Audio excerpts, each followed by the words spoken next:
Hey everyone! In this video, we're going to show you how to use Jupyter Notebooks. Jupyter Notebooks are super useful because they are a good visual tool for data science projects when coding.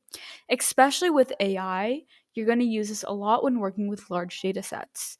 First, you should go ahead and download Anaconda, and right now we are looking at the window where you're going to download that. It's anaconda.com/download.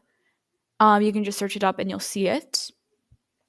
Once you have it downloaded, go ahead and open it. And this is what the homepage looks like. It's called the Anaconda Navigator.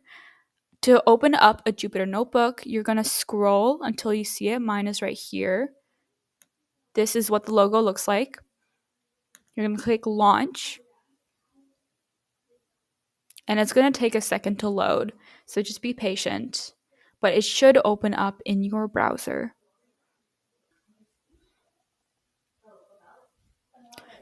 So the Jupyter Notebook has just loaded, and this is what the main page looks like. If you look closely, you'll see that it shows the file system of the local machine you're on. For example, if you click Downloads, you'll see all the files that you have downloaded. But to start a new notebook, in the right-hand corner, which is over here, you're going to click New, and then to start a notebook, you're going to click Python 3 PyKernel, and it'll open up in the New tab. You can rename the notebook at the top over here. But you'll probably also notice that there's this starting cell over here. This is where you're going to write your code, and typically you separate different components of the code into cells. To create a new cell, you go to Insert, and insert either a cell above or below. To write into a cell, you just click on it, and if you're editing it, it'll turn green over here. If I click out of it, you'll notice that it turns blue because I'm not editing. Okay, so let's say now I want to create a new cell, but instead of keeping it a code cell like this one, I want to make it a cell that is only text, so it doesn't run any code. I would go to cell over here, click it, and click cell type and markdown. This is now a text cell. So now it doesn't, as you can see, there's no place to run the code because it's not actually code, it's just text.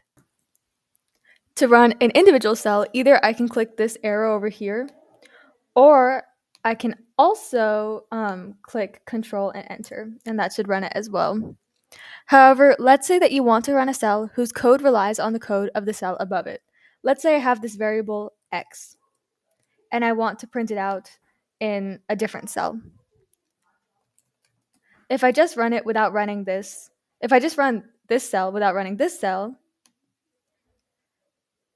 you can see that it doesn't know what x is because x isn't defined. So I would need to run this beforehand. You can either run this cell and this cell individually, or an easier way to run multiple cells or all the cells is to go to the top where it says cell and click run all. If you want to delete a cell, you select it and then you press this cut selected cells button.